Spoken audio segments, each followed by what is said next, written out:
enfants.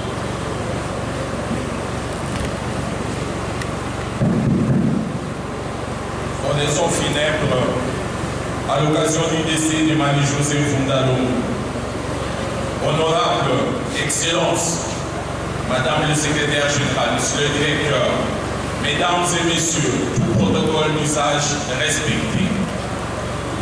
La mort est toujours cruelle, mais il semble qu'en ces jours étranges, sa cruauté s'ingénie pour rendre nos deuils plus douloureux. Nous avons l'habitude des absences, mais aussi des retours. Et certes, la dispersion des nôtres nous attriste, mais sans nous poser une anxiété véritable, car tant de fois nous les avons vus partir, puis revenir, que nous n'imaginions pas qu'ils puissent être partis pour toujours et ne revenir jamais. De loin en loin, nous avons eu de leurs nouvelles par de témoins passagers qui les ont vus de leurs yeux quelques instants, qui ont échangé avec eux quelques mots et qui nous assurent qu'ils avaient l'air de se porter très bien. Et puis, une voix anonyme s'élève dans le silence de la chambre où nous sommes seuls et elle nous annonce sa ménagement sans aucun de ces détails qui adouciraient peut-être de mélancolie la sécheresse de notre chagrin avec une indifférence, précision d'état civil qu'ils sont morts à telle heure la veille.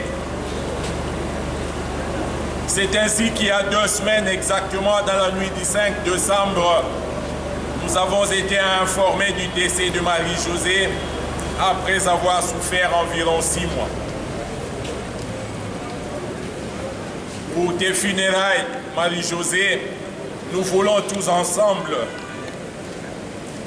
ta famille, tes amis, ainsi que tes collègues de travail, te dire au revoir et adieu.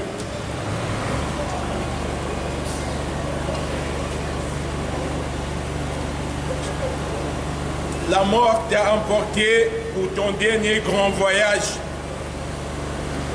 Notre peine est immense. Le décès d'un être proche est une vraie douleur au cœur et à l'âme. Mais nous voulons t'offrir des joyeuses funérailles.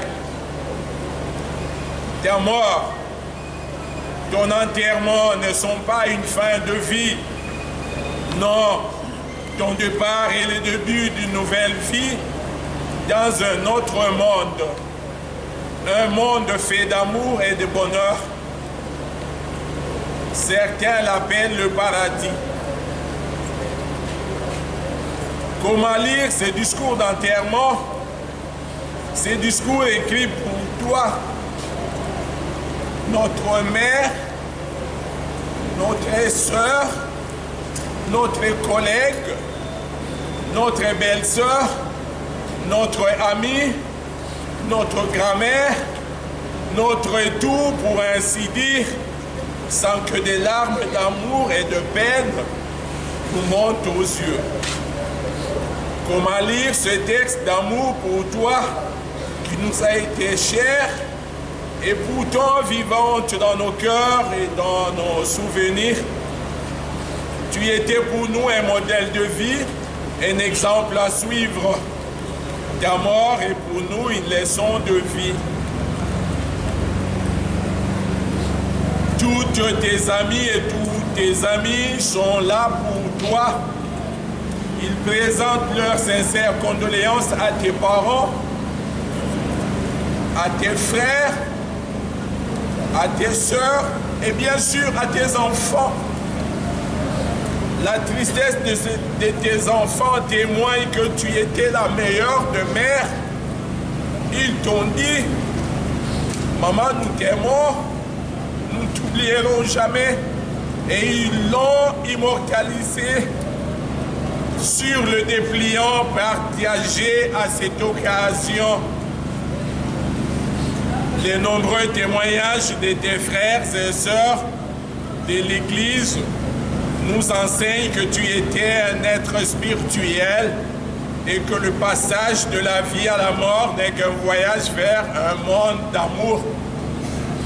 Le cercueil et l'enterrement sont des moments de tristesse et de joie pour se souvenir de la bonté d'un être cher, de tristesse parce que nous ne te verrons plus. Tu ne seras plus de nôtre. Tu échapperas désormais à notre quotidien.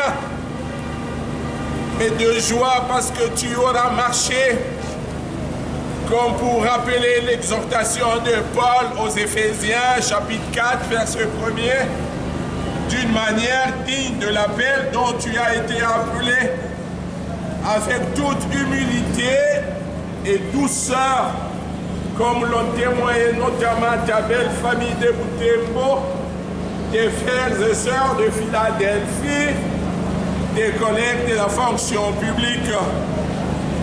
À l'heure de ta mort, il nous reste des milliers de souvenirs de toi pour alimenter chacun de nos jours de vie jusqu'au jour de notre propre mort. Comme l'a si bien dit le frère qui nous a exhortés hier, il martelait, je l'entends encore, un jour tu mourras mon frère, tu mourras un jour ma soeur, puisqu'il faut bien mourir un jour.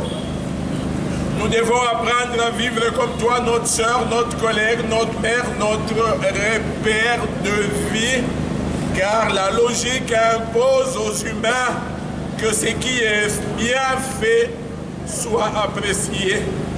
Toutes les formules de condoléances, les peines partagées, le deuil qui commence, inscrivent à jamais des pensées pour toi en nos cœurs, pour que notre souvenir de toi ne meure jamais.